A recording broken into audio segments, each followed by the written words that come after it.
In Adolf Ehrman's 1924 work that I mentioned earlier, he makes a rather stunning discovery regarding a verse in the book of Proverbs that has for the longest time been quite a confounding mystery to Bible translators for over 2,000 years. The verse is Proverbs 22:20, and depending on which translation you read, you'll get a variety of renderings. The King James reads, "Have not I written to thee excellent things in counsels and knowledge?" The NIV reads, "Have I not written 30 sayings for you, sayings of counsel and knowledge?" Young's literal translation reads, "Have I not written to thee 3 times with counsels and knowledge?" Gee, it seems that even the expert Bible translators of old couldn't agree on just what this verse really means. Did the author of Proverbs write excellent things, 30 sayings, or 3 times? The Septuagint, Codex Sinaiticus, the Syriac copies, and Jerome's Vulgate, some of the earliest versions in existence, all agree. They render the verse the same way, 3 times. Now, I'm no Greek or Hebrew scholar, but stick with me here. I'll keep this as simple as I know how. Codex Sinaiticus, "And do thou repeatedly record them for thyself 3 times upon the table of thine soul for counsel and knowledge." The Septuagint reads, "And do thou too repeatedly record them for thyself 3 times on the table of thine heart for counsel and knowledge." The Vulgate, "Behold, I have described it to thee 3 manner of ways, in thoughts and knowledge." Origen, writing in the 3rd century, quotes the verse from the Septuagint in his De Principis, Book 4, Chapter 1, in this way, "And do thou portray them in a 3-fold manner, in counsel and knowledge." So it seems that the Hebrew used at the time did indeed carry the notion of 3, or 3 times, or 3 ways. The Hebrew word in question is shilshom, which means 3 days ago, or it could also mean in times past if used as an idiom or figure of speech. But clearly, the ancient translators understood this term to carry a notion of 3. Translating the verse with the actual meaning would render, "Have I not written to you 3 days ago in thoughts and knowledge?" 3 days ago? That hardly makes any sense. Who writes a letter to someone and then manages to write 31 more chapters in less than 3 days?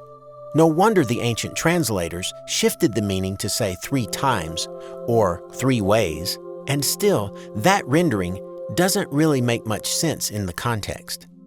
So if the Hebrew words in question made little sense to any of those brilliant ancient scholars of Hebrew who gave us the Septuagint, the Vulgate, and so on, who are we to figure this out? In walks Adolf Ehrman with a cunning observation he made almost 100 years ago.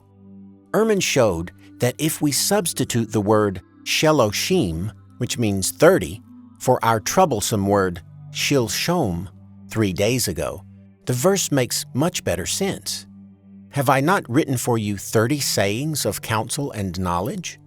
Now, that makes a little more sense, but we are still left scratching our heads because the book of Proverbs is over 10,000 words long, a far cry from 30 sayings, more like 3,000 sayings. So how does this help us? Glad you asked.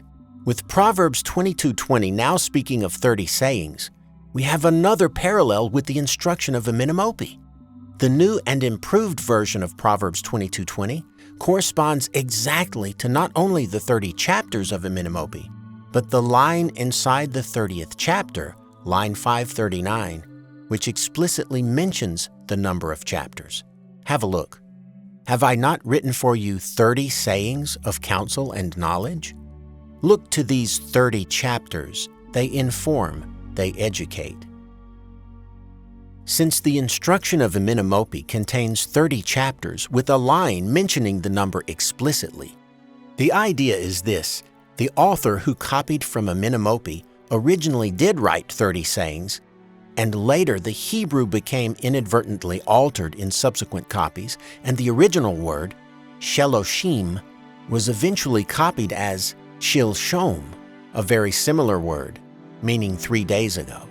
30 chapters became 30 sayings, which became 3 days ago, which became 3 times, which became excellent things.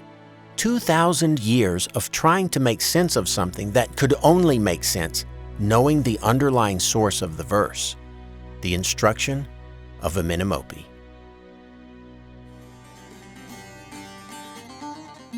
It's ironic that the early Jews vilified the Egyptians with their utterly fictional Exodus fable, yet apparently had no problem appropriating many of the Egyptian wisdom sayings from the Instruction of Amenemope. Egypt, that vile land Mitzrayim, is mentioned almost 600 times in the Old Testament and is vilified in many passages. Libel is probably a good word for it. So it's telling that Solomon, the wisest man who ever lived, would then snag chunks of Amenemope's proverbs and pass them off as his own wisdom.